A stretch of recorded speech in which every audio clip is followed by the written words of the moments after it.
This train looks really nice, but this mattress is probably worse than a prison mattress. This thing is almost as hard as concrete, so I barely slept. I prefer the mattress of any of the other sleeper trains over this piece of crap. Terrible.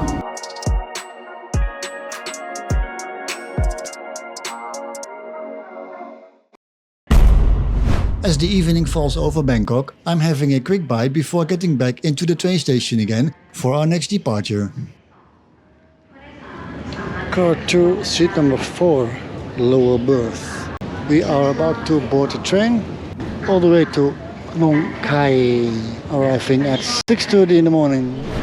I just realized the drive will be entirely in the dark, which is a shame, but that's the risk of a sleeper train.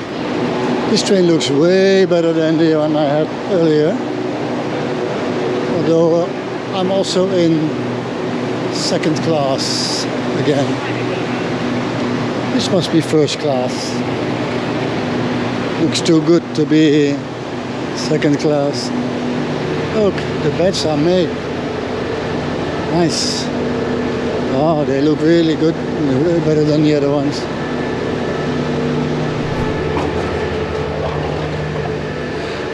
Ooh, this looks fancy.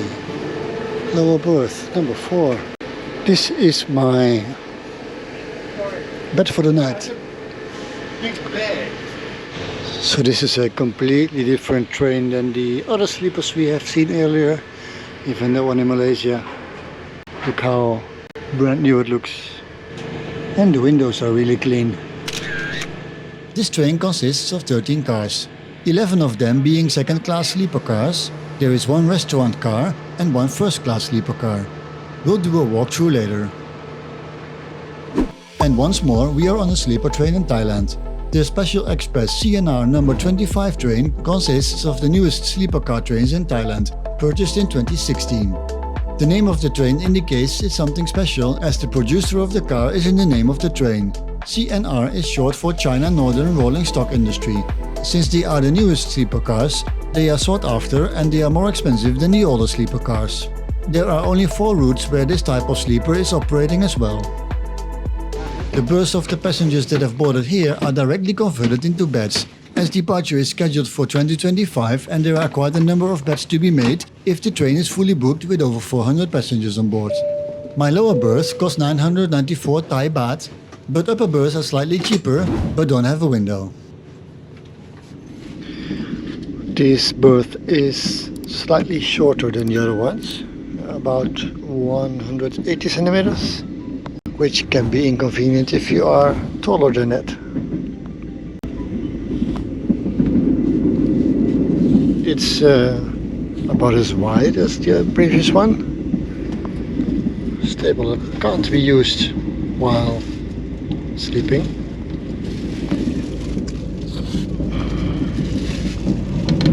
We have lights and we have a power outlet that is somewhat janky. Storage space is much more abundant here. You can put your suitcase below your bed, more than one suitcase if you want to. I ordered a meal, which is chicken biryani. It smells good. And this will set you back 190 baht, which is just over 4 euros, almost 5. It's not too big of a meal, but it's 9 o'clock in the evening, so probably the portion is big enough for you to have a nice sleep.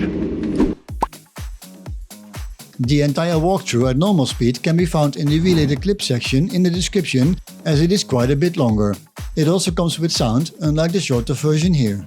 On board of the Special Express CNR number 25, we are in car number 2 and are making our way to the other end of the train. Car 1 is the same as the other 10 second class sleeper cars, in case you wondered. In total, this train is 13 cars long, so it's quite a walk. Fortunately, it's one of the newest trains you can travel on in Thailand, so the trip is pretty smooth. even with the tracks being as they are now. I did this walk not too long after our departure from Bangkok, as I was really tired, and I didn't bother giving comments right there and then. Also, there wasn't much to see as most other passengers were fast asleep and some staff was around to do chores like mopping the floors.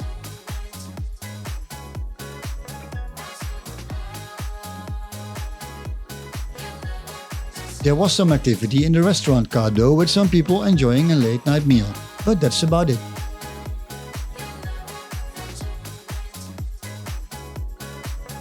There are a few more second-class sleeper cars before we end up at the very last car, which is the first-class sleeper car, where one room has only 2 berths. No open doors, so I can't show you the inside unfortunately.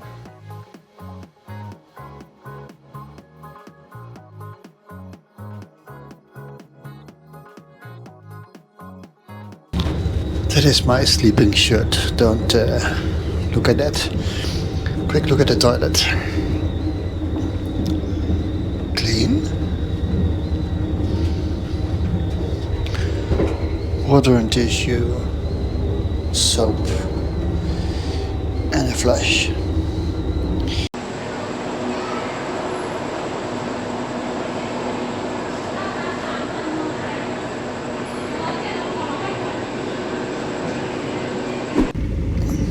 A very good morning.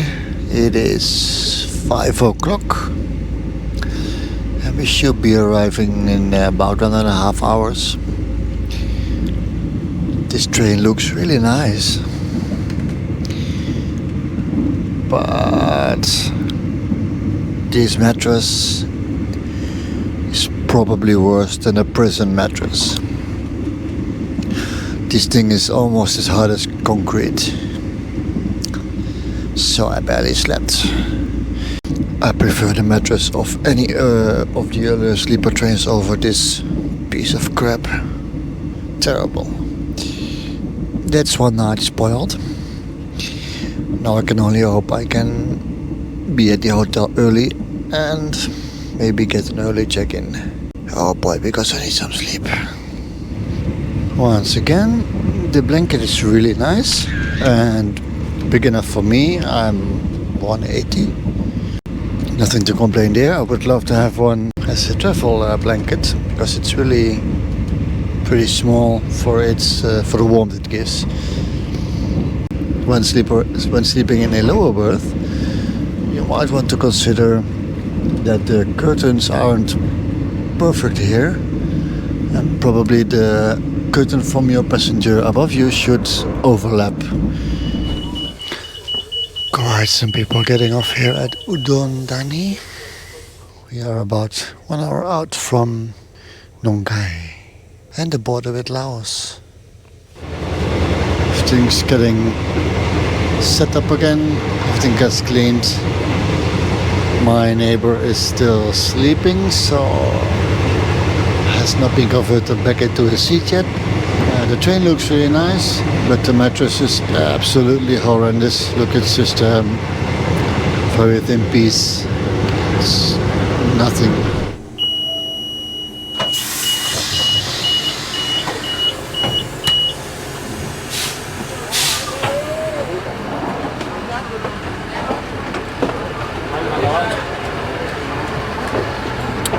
Thank you. Nong Khai. Let's see. You can walk past the border checkpoints at the station, as they're only open shortly before the cross-border train arrives or departs. There are only 2 return trips a day. One of them is 1 hour after scheduled arrival of the Special Express CNR number 25. How convenient.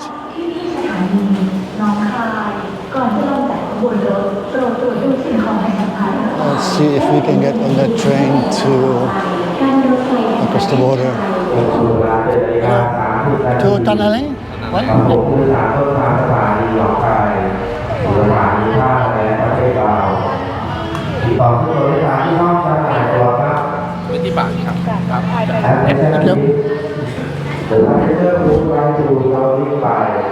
Finally, we can hand out some of the more negative ratings. Keep in mind that my ratings are a price-quality comparison for a part, so something shitty that is cheap can still be worthwhile. Here we go. Ease of booking. Still in Thailand, so I booked this sleeper train a few weeks before departure. But booking this train is possible up to 90 days in advance if you travel it all the way like I did. 5 stars. Level of comfort. The berth, although wide and long enough for me, had an absolutely horrible mattress. Like concrete. I was probably better off sitting in the restaurant car. 2 stars. Time traveled. The 10-hour trip to the border is slightly slower than using road transport. And the trip is entirely at night, so not too much to see. 3 stars. Cleanliness. The train looked clean and the toilet smelled clean as well. Smells were limited to the restoration car. 5 stars. Price comparison. The amount paid is way over the level of comfort you can expect. I'm not that picky either. 2 stars. Meal service. The restaurant car is open from early in the morning until deep in the evening, but meals are also brought to your berth. The meal I had was not that good. 2 stars. This trip, albeit on the newest train, is the biggest disappointment to date. I hope to be able to keep it that way, as I would like to be able to at least sleep on a sleeper train.